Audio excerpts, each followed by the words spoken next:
Usually when we talk about a major technology company, there's this fixed image that instantly anchors your perception of them. Right, like a specific device or a specific era. Exactly. And for a lot of people tuning in right now, if I just say the name Garmin, a very specific memory probably surfaces. Oh, I bet I know exactly what it is. Yeah, you picture that slightly clunky silver and black plastic GPS block, right?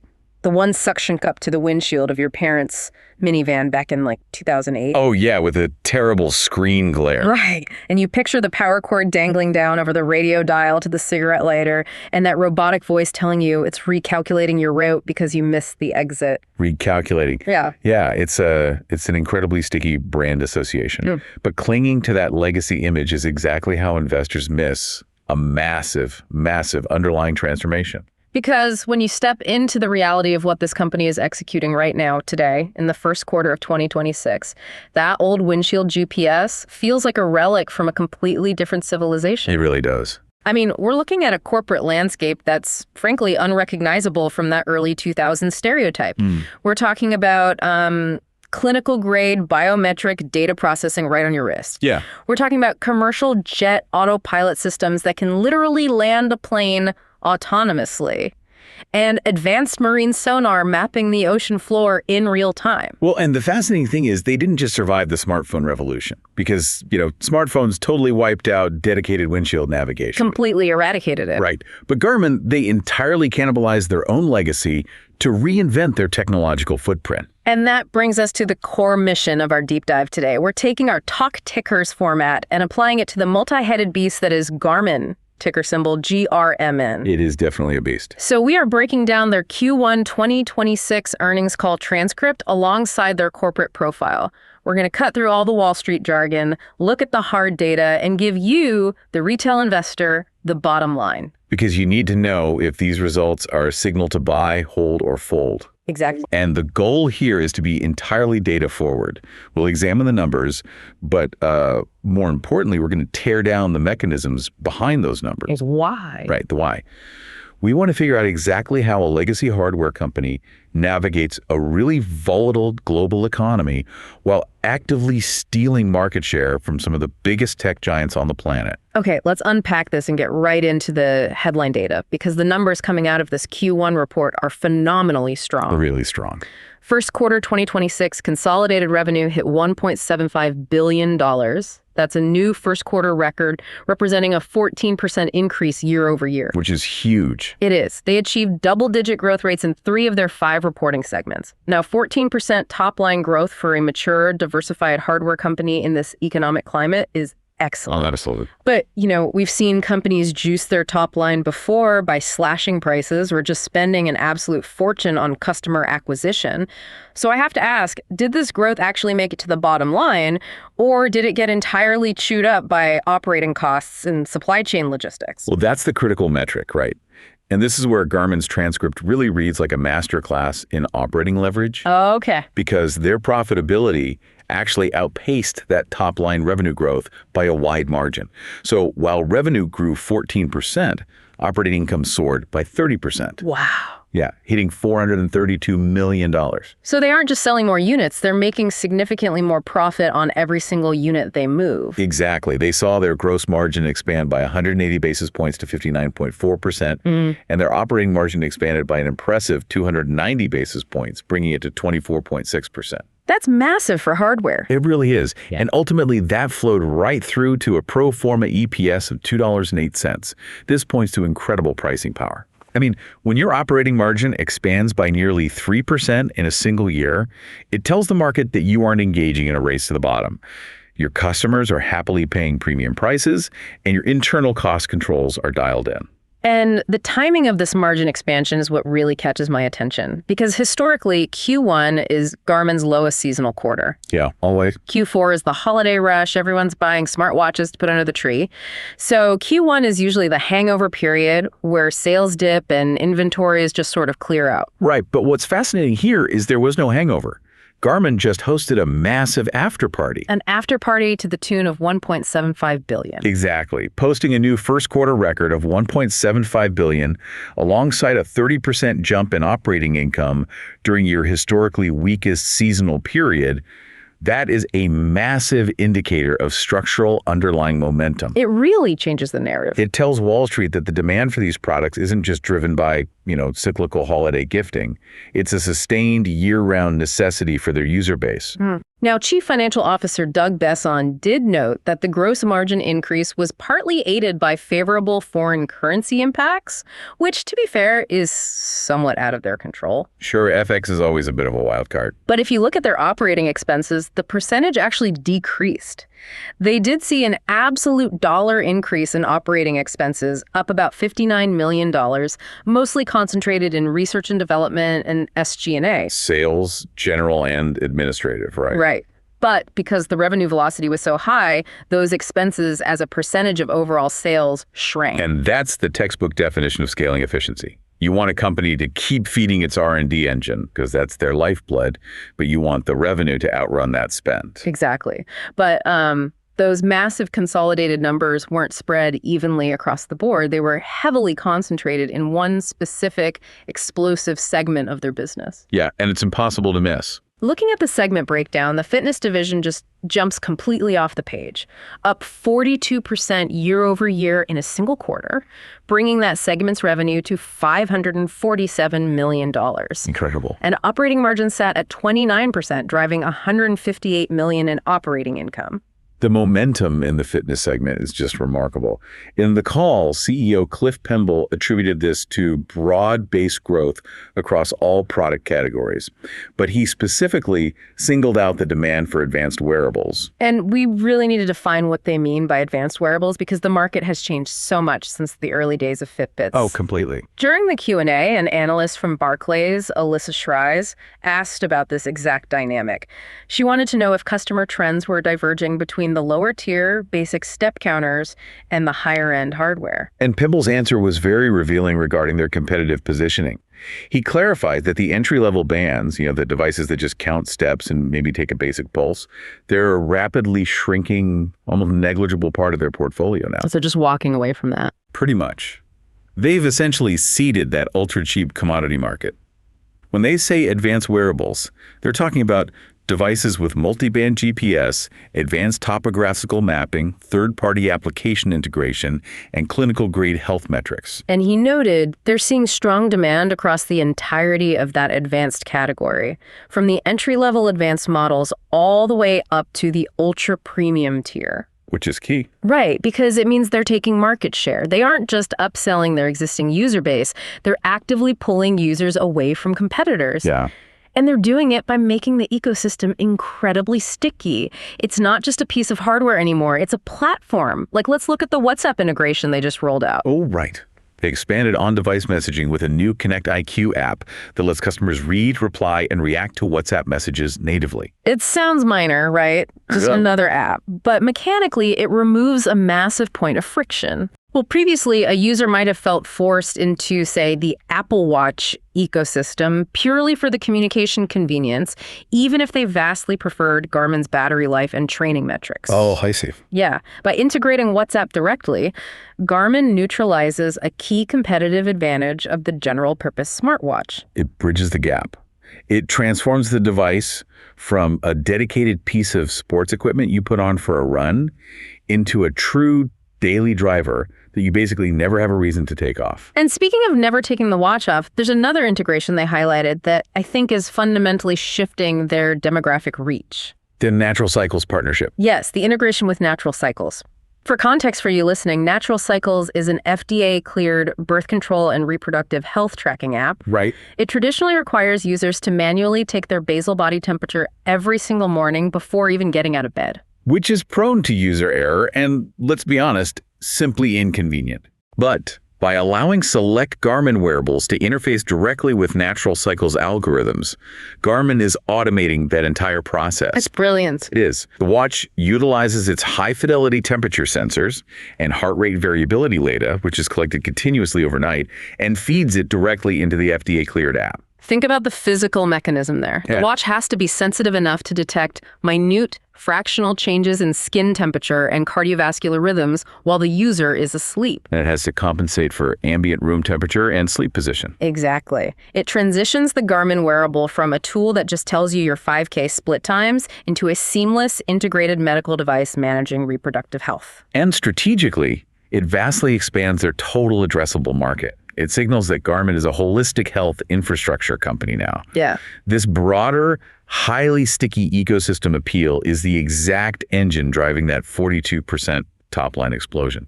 Because once a user integrates their daily communication and their reproductive health tracking into your hardware, the churn rate drops to near zero. Nobody is taking that watch off to switch to a competitor. No way. But look, the reality of Garmin is that it's a heavily diversified conglomerate. It operates almost like an index fund of enthusiast tech. That's a good way to put it. Thanks. And while fitness was carrying the team this quarter, the outdoor segment actually contracted. Revenue decreased by 5%, dropping to $418 million. So let's play a devil's advocate here for a second. With consumer discretionary spending under pressure broadly, is the outdoor enthusiast market finally drying up for them? Well, if you look at that 5% contraction in isolation, it looks like a glaring red flag. Right. But context is everything, and this is a classic example of a tough comp. In the first quarter of the prior year, Garmin had the massive, highly publicized launch of the Instinct 3 smartwatch family. Okay. Yeah, and that generated an abnormal, massive spike in revenue for the outdoor segment last year. Okay, so it's the video game invincibility star analogy. You know, like in Mario, they had a massive anomalous advantage in Q1 of last year, making the baseline comparison for this year artificially high. Oh, I like that. Yes, exactly. It's nearly impossible to post year-over-year growth against a flagship product launch quarter unless you launch an even bigger flagship product. Exactly. Mathematically, it's a very difficult hurdle. But Cliff Pemble noted that their Fenix line, which are their ultra-premium rugged outdoor watches, continued to perform exceptionally well, even against that tough comparable. That's reassuring. Very. And more importantly, the operating margin for the outdoor segment remained incredibly robust at 28%. Generating $119 million in operating income.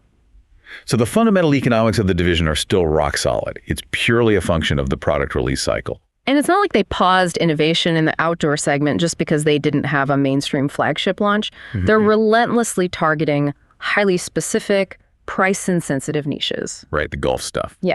Take the new Approach G82 they just released. It's a handheld GPS for golfers, but it integrates a built-in launch monitor. Which is wild. It is. It doesn't just give you yardage to the pin. It uses radar to analyze your club head speed, ball speed, smash factor, and swing mechanics in real time right on the course. And then there's the Approach J1, which really highlights their long-term customer acquisition strategy. I absolutely love the development story behind this one.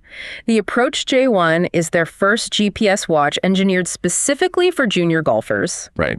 Pemble explained that this wasn't some top-down boardroom directive. It was built organically by Garmin's own engineers who realized, literally through watching their own kids play, that aspiring young golfers needed dedicated tools tailored to their learning curve, not just hand-me-down adult watches. It's brilliant ecosystem seeding. Yes. You get a young athlete accustomed to the Garmin interface and data ecosystem while they're just learning the sport. They grow up with it.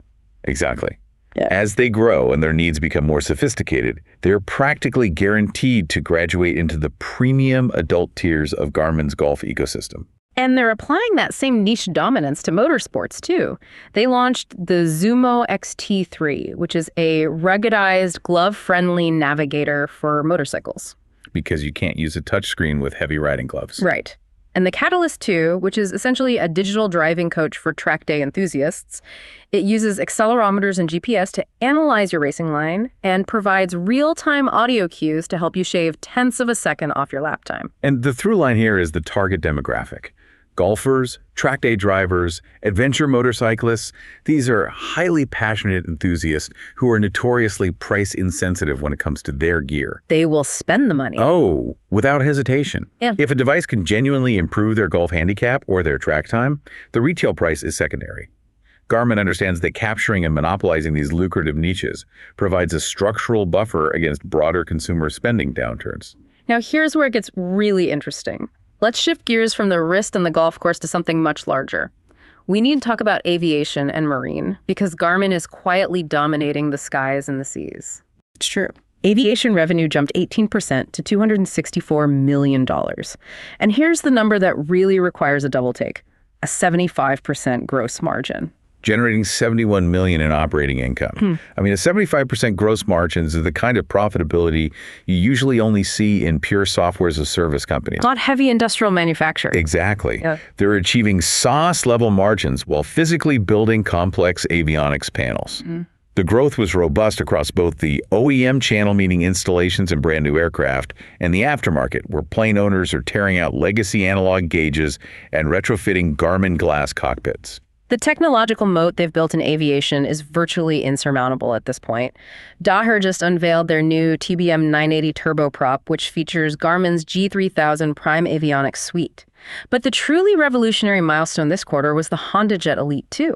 Yes, getting the FAA certification for emergency auto land on the HondaJet. We really need to break down the mechanics of what this actually is, because it's wild. It sounds like science fiction.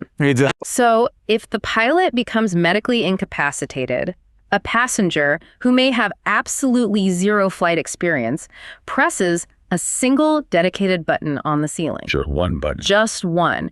At that moment, the Garmin system seizes full control of the aircraft. And the systems engineering required for this is just staggering. The Garmin avionics have to instantly interface with the aircraft's physical flight control systems, the ailerons, the rudder, the throttle. Yeah. It has to algorithmically calculate the aircraft's current weight, fuel reserves, and glide slope. Right, and it synthesizes real-time weather data to find the newest suitable runway that is actually long enough to handle that specific jet. It's not just flying blind. No, it automatically broadcasts a distress signal to air traffic control, navigates the airspace, physically deploys the flaps and landing gear at the precise moment, and lands the plane completely autonomously. And stops it. Yes, eventually applying the brakes to bring it to a full stop on the tarmac. It fundamentally changes the risk calculus of private aviation. Yeah. And from an investor's perspective, look at the switching costs. Right, they're massive. The amount of R&D, rigorous FAA testing, and profound trust required for an aircraft manufacturer to hand over the literal life and death controls of their jet to a third-party avionics provider is astronomical. You don't just swap that out on a whim. Never. Once HondaJet integrates Garmin at that foundational level, they are never going to switch to a competitor to save a few $1,000s on a panel. The integration is permanent. During the Q&A, Ben Bolin from Cleveland Research asked about the sustainability of this demand, specifically the balance between new deliveries and retrofits. Pemble painted a very stable picture of the aerospace industry. He did. He noted that aircraft manufacturers are still working through massive multi-year backlogs. They aren't flooding the market. They are maintaining a disciplined, steady cadence of new aircraft deliveries. Which gives Garmin incredible forward visibility. They know exactly how many OEM units they need to produce for the next several years, and that provides a highly predictable, high-margin revenue stream. And it isn't just commercial and private aviation. Jordan Leone from Bank of America brought up the defense and government markets. That was an interesting pivot in the call. Yeah, Pemble confirmed this is a smaller but highly strategic growth vector. And here is the brilliant part. He explicitly stated they sell to the military on a quote-unquote commercial off-the-shelf basis. Meaning they only make light software-level customizations. Exactly. That's a massive efficiency play. Defense contracting is notorious for bloated, bespoke R&D that just eats into margins. By leveraging the immense R&D they've already sunk into their commercial aviation products, Garmin is securing lucrative government contracts without having to re-engineer the hardware from scratch. It's pure leverage. Okay, let's look at the water. The marine segment also had a strong showing, with revenue up 11%. But the margin profile tells a slightly different story here. A bit of a reality check. Yeah, gross margin sat at 56% and operating margin at 26%. Still very healthy, but management specifically flagged that they experienced year-over-year margin compression in marine. And this is where we see macroeconomic reality assert itself. The margin compression wasn't due to poor execution or, discounting. It was primarily driven by higher tariff costs. Tariffs are the ultimate wild card for a global hardware supply chain. Noah Zatzkin from KeyBank specifically zeroed in on this during the call. He asked how the recent tariff policy changes were impacting the balance sheet, and if Garmin expected to recover any of those costs through refunds. And CFO Doug Besson was very clear. The year-over-year comparison looks compressed because these specific tariffs simply weren't in effect during Q1 of the previous year. So it's a completely new baseline. Exactly. It's a new structural cost they just have to absorb. And crucially, based on current geopolitical trends, they expect this tariff headwind to persist for the remainder of the year. No relief in sight. Right. Furthermore, they're taking a highly conservative accounting posture. They haven't recorded any anticipated tariff refunds on their balance sheet at all. Despite taking that hit on margins, though, the underlying consumer demand in marine is pushing forward. They launched a new 360-degree scanning sonar with a deployable spy pole. A spy pole. Yeah. The system uses multi-beam acoustic arrays to give anglers a high-definition, real-time, bird's-eye view of fish movements and underwater topography in every direction simultaneously. That's intense. They also rolled out the Quatix 8 Pro, which basically merges their wearable tech with the marine ecosystem. It's a nautical smartwatch integrated with their inReach satellite technology. Oh, the inReach system is fantastic. It really is. It allows for two-way SOS messaging even when you are hundreds of miles offshore, totally out of cellular range. And Pemble also highlighted persistent strength in the OEM marine channel. Boat builders are continuing to aggressively order Garmin systems for new hull construction. Which tells us what about the broader market? Well, it indicates that despite higher interest rates potentially cooling boat financing for the end consumer, the manufacturers themselves see enough sustained downstream demand to keep building out their inventory with premium Garmin electronics. Which sets up a really fascinating tension as we look ahead to the rest of the year. We've got record revenues, absolute dominance in fitness wearables, incredibly sticky, high-margin integrations in aviation and marine, and an enthusiast consumer base that seems largely immune to inflation. The perfect setup, right? You would think. But when we look at management's forward guidance, the tone takes a dramatic shift. Despite a blowout Q1, CEO Cliff Pemble sounded remarkably cautious. Cautious is an understatement. Pemble explicitly stated that while the initial quarter was excellent, the vast majority of the year is still ahead of them. Right. Because of that, they are steadfastly maintaining the full-year guidance they initially issued back in February. They absolutely refuse to raise their full-year revenue or EPS targets. I imagine a lot of retail investors look at a Q1 beat like that and wonder why management wouldn't immediately revise their end-of-year projections upward. It can be frustrating to watch. If you're running ahead of schedule, why play it so incredibly safe? If we connect this to the bigger picture, it reveals the fundamental operating DNA of Garmin's executive team. They are structurally conservative. They underpromise and overdeliver. Always. They'd much rather consistently hurdle a low bar than stumble over a high one. But beyond just managing Wall Street's expectations, Pemble is looking at the broader macroeconomic chessboard. He described the current environment as being defined by, quote, economic whiplash and severe geopolitical uncertainty. Eric Woodring from Morgan Stanley pressed them on exactly this. He asked for Garmin's read on the health of the consumer, given the conflicting cross-currents like high employment but really sticky inflation. And Pemble's assessment was incredibly nuanced. He acknowledged that if you look at consumer sentiment surveys, people say they are highly stressed. Sure, everyone feels the pinch at the grocery store. Right. But if you look at the actual telemetry, the credit card usage, the aggregate spending data, the consumer is still opening their wallet. And he emphasized that Garmin's specific demographic places a disproportionately high priority on personal health, fitness, and their chosen active lifestyles. They are essentially insulated by passion. Exactly. If you are training for an Ironman and inflation squeezes your budget, you are going to trade down your grocery brands or cancel a streaming service long before you compromise on upgrading your training metrics. Absolutely. The same applies to the marine and aviation customers. If you can afford the fuel for a twin turbine jet or a center console offshore fishing boat, inflation on the avionics isn't what's going to ground you. Though he did concede that in those heavy capital segments like marine and aviation, sudden spikes in fuel prices or major geopolitical shocks can introduce temporary buyer hesitation.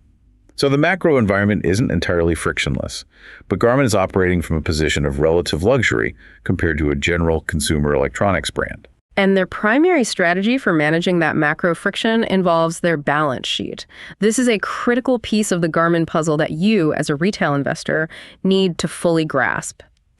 Let's talk about how they are managing their supply chain and component costs, what I like to call their financial bunker strategy. The bunker. I love that term for this. Because looking at their balance sheet, they ended the quarter sitting on approximately $1.9 billion in inventory. Now, in traditional hardware retail, seeing inventory swell to nearly $2 billion is a blaring siren. It's usually a disaster. Right. It typically means a massive miscalculation in demand. You overproduced, the products are gathering dust in a warehouse, they are technically depreciating, and you are eventually going to have to heavily discount them to clear the channel, which absolutely nukes your profit margins. But CFO Doug Besson clarified that this is an entirely intentional maneuver. They are using inventory not as a liability, but as a strategic financial instrument. Yes. They are deliberately accumulating a massive safety stock of vital microchips, sensors, and raw components. Think of it like a major airline engaging in aggressive fuel hedging. Okay, break that down. So the airline knows fuel prices might spike next year due to a crisis. Right. So they lock in contracts to buy millions of gallons at today's prices. Got it. Garmin is doing the exact same thing with hardware components. They know that commodity inflation and supply chain bottlenecks are a persistent threat.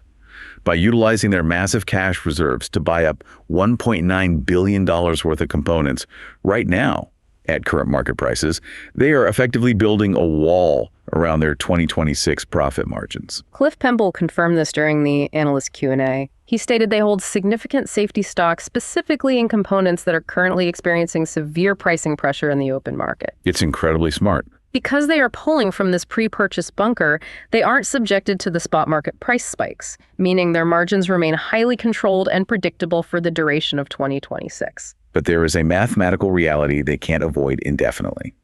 Pemble was remarkably transparent that this is a delaying tactic. The bunker eventually empties. Right. The accounting mechanisms dictate that eventually they will burn through that cheaper, older inventory. When that bunker is depleted, they will be forced to replenish their stock at whatever the new inflated market prices are.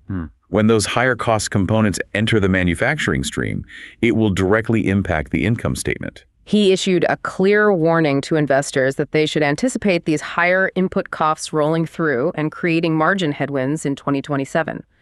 The 2026 numbers are protected by the bunker, but 2027 will require them to find efficiencies elsewhere in the business, perhaps in SG&A or manufacturing yields, to offset those rising component costs. They're preparing for a margin fight next year. And that forward-looking pivot to 2027 is the perfect lens to examine the final and most complicated operating segment, Auto OEM. Oh boy, yeah, this segment. This is the division that builds integrated, factory-installed infotainment and navigation systems directly for car manufacturers. And the performance here was, well, anemic.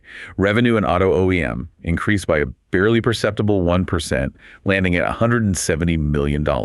And it continues to operate at a loss. It does, though they did manage to narrow that operating loss to $6 million by improving gross profits and reining in R&D expenses. Auto OEM is a massive transition story.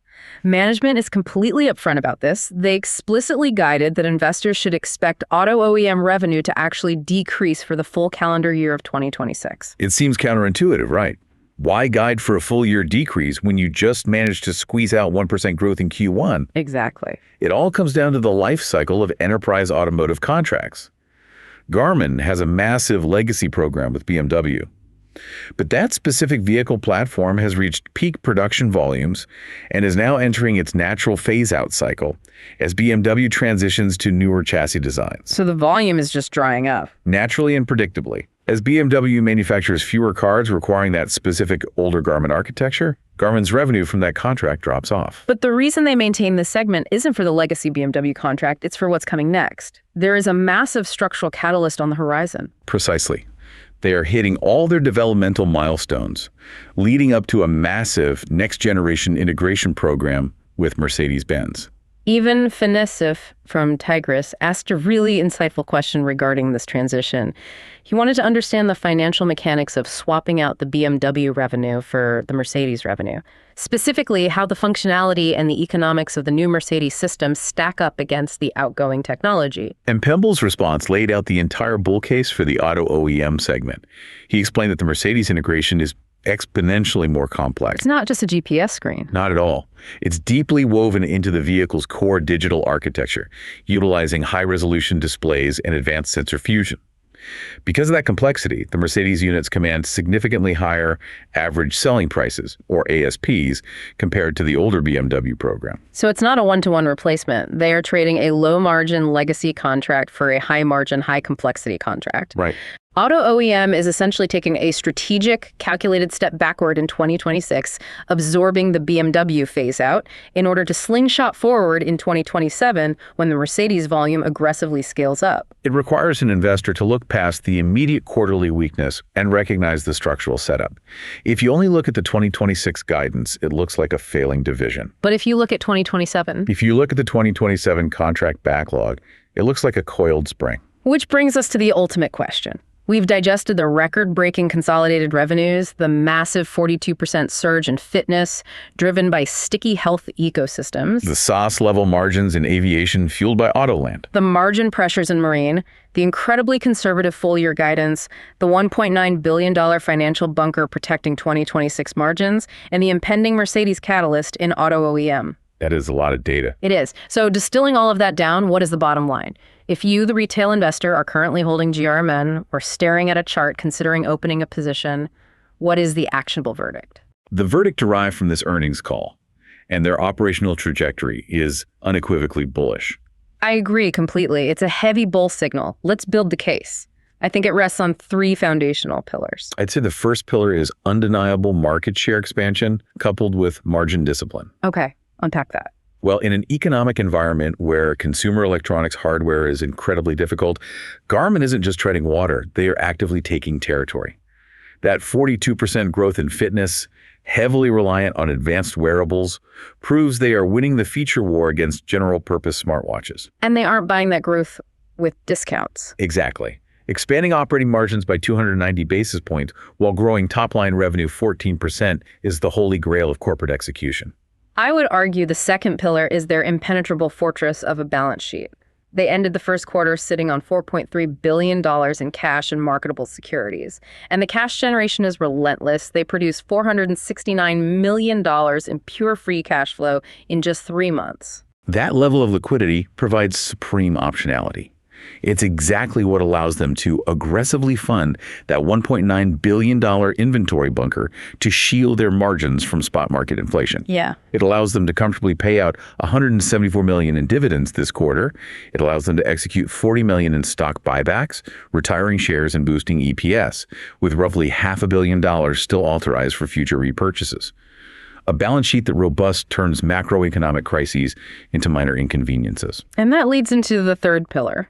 The depth of their competitive moat, and the resilience of their demographic.